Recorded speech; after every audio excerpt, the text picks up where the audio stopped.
So ఏం లేదు, ఆ వ్యూస్ కొంచెం చూపిద్దామని చెప్పేసి కొంచెం రిస్క్ అయినా కానీ స్లోగా వెళ్తాను. సో చూడండి రోడ్డు ఎంత ఉందో, ఇంతే రోడ్డు. సో వెహికల్స్ వచ్చినా ఏది వచ్చినా ఇంతే.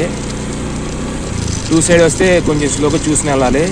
ప్రస్తుతం అంత ట్రాఫిక్ లేదు కాబట్టి చూడండి ఎంత స్టీప్గా ఉందో.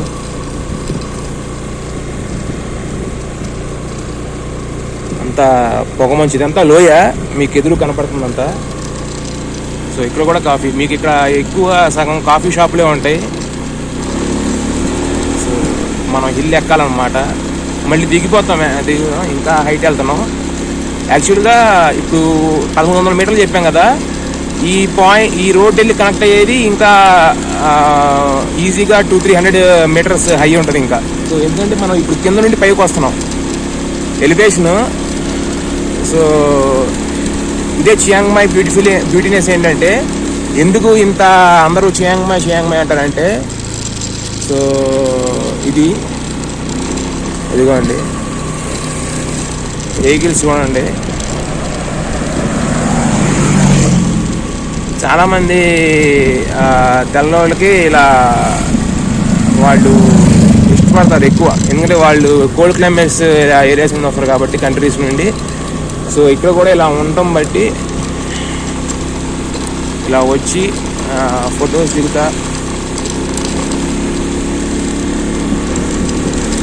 కొత్తది ఏదో తయారు చేస్తున్నట్టున్నారు. సో మనం జాగ్రత్తగా ఉండాలి. చూడండి, ఇందాక విలేజ్ నుండి మనం ఇంకా హైట్కి వెళ్తున్నాం. సో చాలా స్టీప్ కర్వ్స్ ఉన్నాయి, చాలా సడన్ ఉన్నాయి. ఇదంతా చూడండి చుట్టూతా రెండు వైపులా ఫారెస్ట్లో నుండి వెళ్తున్నట్టు ఫీలింగ్. ఫారెస్ట్లో వెళ్తున్నాయి. ఇది నేషనల్ పార్క్ అంటారు కానీ ఇది ఫారెస్ట్ కాకపోతే క్రూర జంతువులు ఏమి ఉండవు ఇక్కడ. సో అది చూసారు, అందరూ బైక్ మీద అది ఎంజాయ్ చేయడానికి, అంత ఫీల్ తీసుకురావడానికి. సో ఇక్కడ థాయిలాండ్ సంబంధించిన ఒకప్పుడు రానిది ఒక ప్యాలెస్ కూడా కట్టుకున్నారంట. కాకపోతే అది ప్రస్తుతం టూరిస్ట్కి క్లోజ్ అయింది టెంపరీగా, ఎందుకనో మరి రెనోవేషన్ మాకు చేస్తున్నారని చెప్పేసి. మామూలుగా టూరిస్ట్ ఓపెన్ అంట, అది ఫ్రీయే. సో అది విషయం. చూడండి ఎంత డీప్ ఫారెస్ట్ ఉన్నాయో సైడ్న, అన్ని చెట్లు. ఇది ఇప్పుడు ఇక్కడ రోడ్ చూడండి ఎలా తిరుగుతుంది ఒకటన్నీ.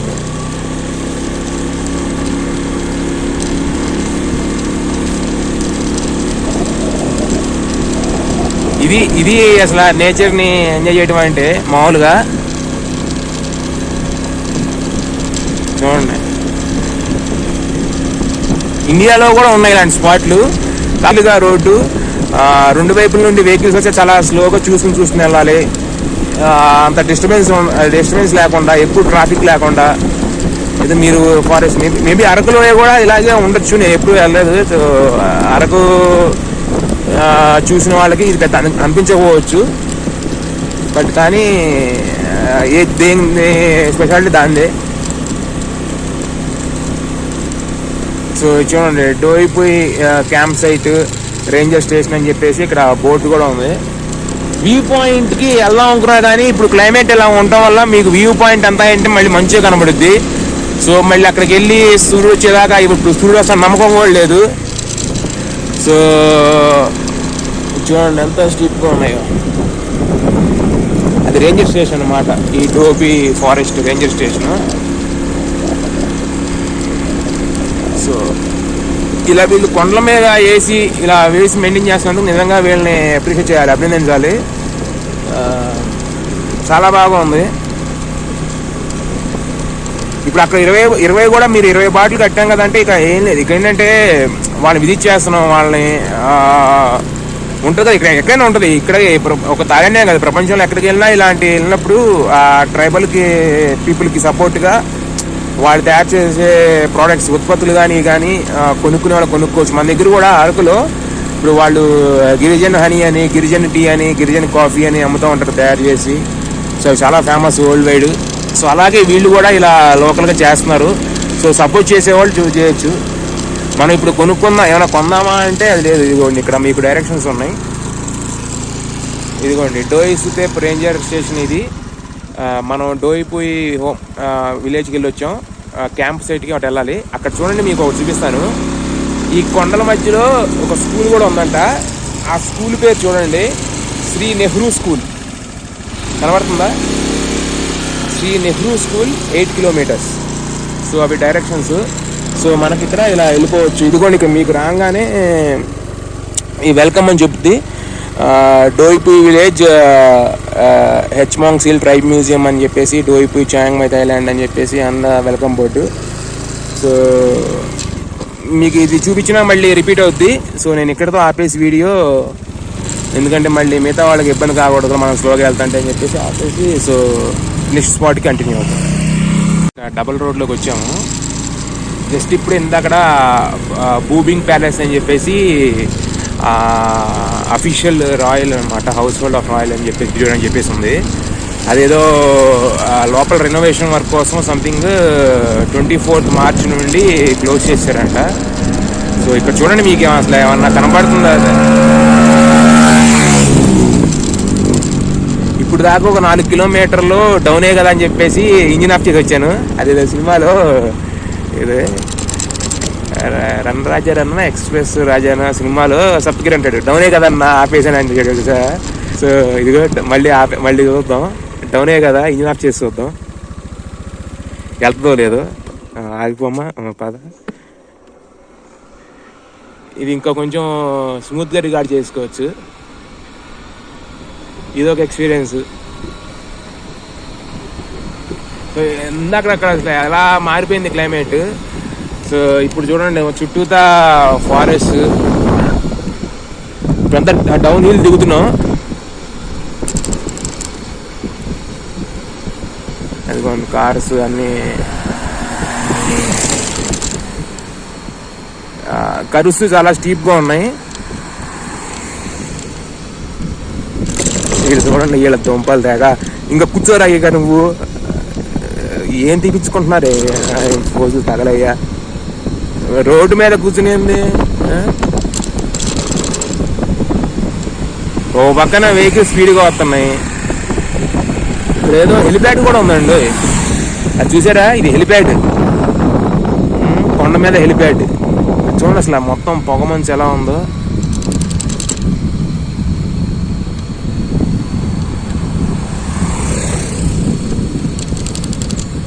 నిజంగా చెప్పాలంటే ఇదొక ఎక్స్పీరియన్స్. ఎందుకంటే మొన్న బ్యాంకాక్లో తీసుకున్నాను రెంటల్ బైక్.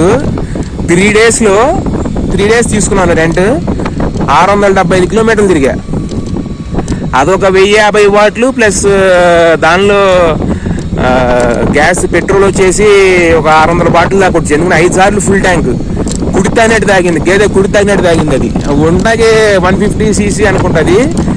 మళ్ళీ దానిలో అది స్పెషల్ మెన్షన్ 95 ఫ్యూయల్ కొట్టాలంటే. ఇక్కడ 95 అంటే కొంచెం కాస్ట్లీ. మామూలుగా బండ్లన్నీ 91 కొడతారు. ఇప్పుడు నేను వాడే బండి 91 కొట్టమని చెప్పాడు, రాసి ఉందని. అదే బండి పెట్టి టైప్ బట్టి మనం అనలేము. అసలు ఒక ప్లేస్ నుండి ఇంకో ప్లేస్కి వెళ్తే ఫుల్ ట్యాంక్ అంతే. చూడండి, 3 daysలో 675 కిలోమీటర్స్ తిరిగామంటే తిరుగుగానే ఉన్నాం. ఇంకా చెప్పే కదా, బ్యాంకాక్ సిటీ చుట్టూతా ఒక 4-5 రౌండ్లు వేసాం. ఇంకో 2 రోజులు అయితే నాకు జీపీఎస్ అవసరంలా, ప్లేస్ గుర్తించా ఓకే వెళ్ళిపోసేలా. అంత పెద్ద కన్ఫ్యూజన్ ఏమి ఉండదు. రోడ్స్ అన్ని చాలా బాగున్నాయి, సిస్టమేటిక్గా ఉంది.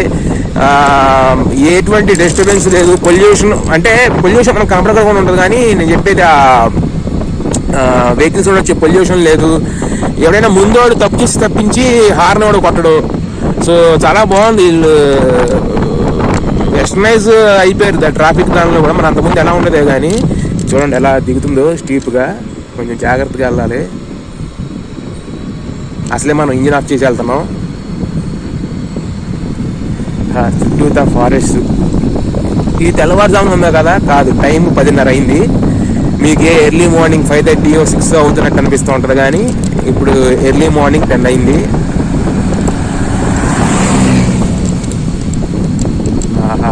చల్లని గాలేస్తూ. కానీ ఇందాక వచ్చేవాడు మాత్రం రివర్స్ అదే ఇది కదా, పైకి వెళ్తున్నా కొండ. ఇక స్వెటర్ ఉంటే బాగుంటుంది అనే ఫీలింగ్ నాకు. ఇక అలా ఉంది పరిస్థితి. ఇప్పుడు కొంచెం బెటర్, ఎందుకంటే డౌన్ వెళ్తున్నా కాబట్టి. ఇది మరి సీ లెవెల్కి ఆ విలేజే 4,300, మళ్ళీ దానిపైన పెంచి ఇంకో 200-300 పైన ఉంటుంది. మొత్తం 4,500 అడుగులు పైకి వెళ్ళి 1,500 మీటర్లు, 4,500-600 మీటర్ అడుగులు పైకి వెళ్ళి 4,600 అడుగులు, 4,500 అనుకోండి అటు ఇటుగా. మళ్ళీ ఎందుకు కన్ఫ్యూజన్? చూడండి ఎలా దిగుతుందో. స్లోలీ సలోలీ.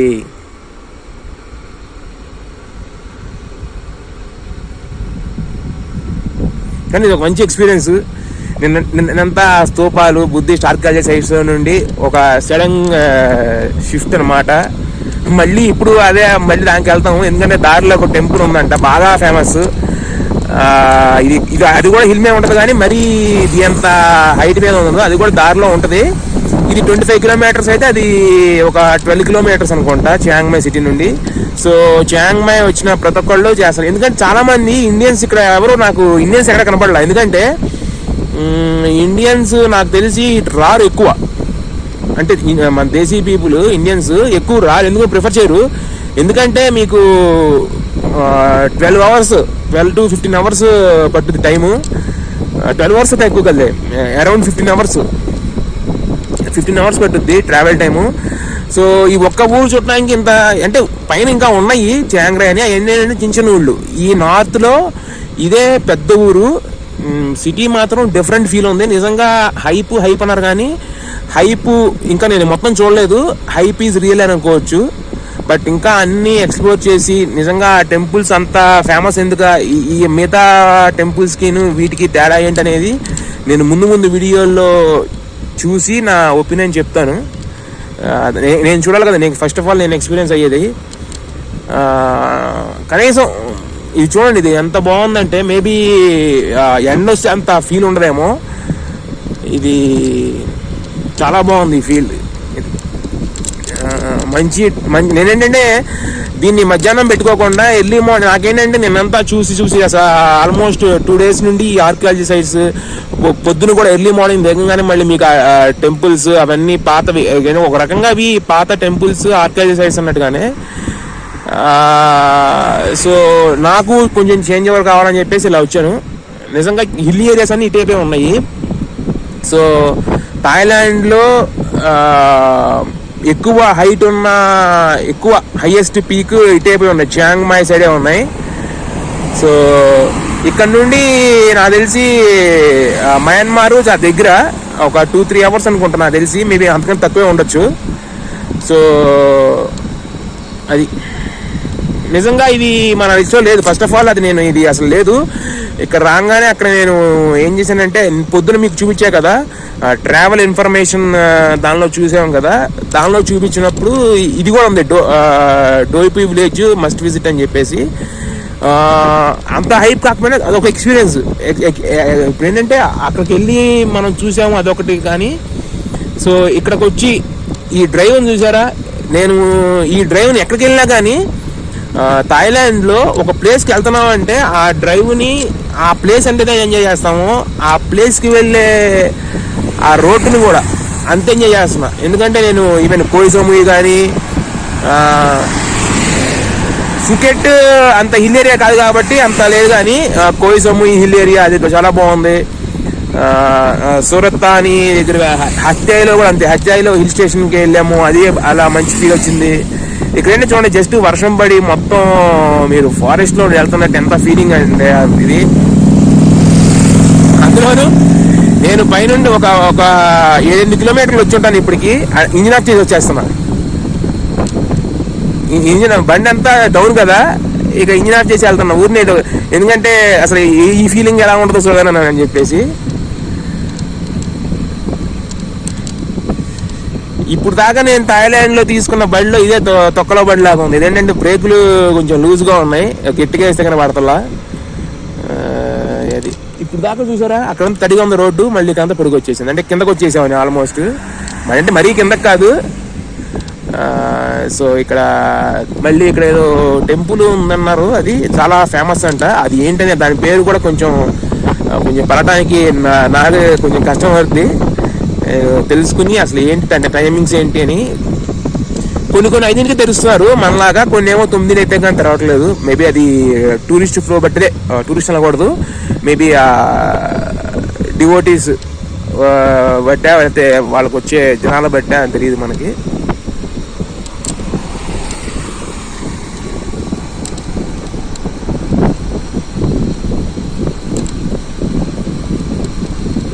సో ఇది ఇంకా రిపిటేటివ్గా ఉంటుంది, మాట్లాడుతూనే ఉంటే ఇంకేముంది, ఏదో రౌండ్ టేబుల్ సమావేశాలు పెట్టి ఇష్టాగోష్ఠి మాట్లాడినట్టు ఉంటుంది. కానీ సో ఇక్కడతో నేను ఇది కంప్లీట్ చేసేసి ఇక నెక్స్ట్ స్పాట్కి వెళ్ళి కంటిన్యూ చేస్తాను.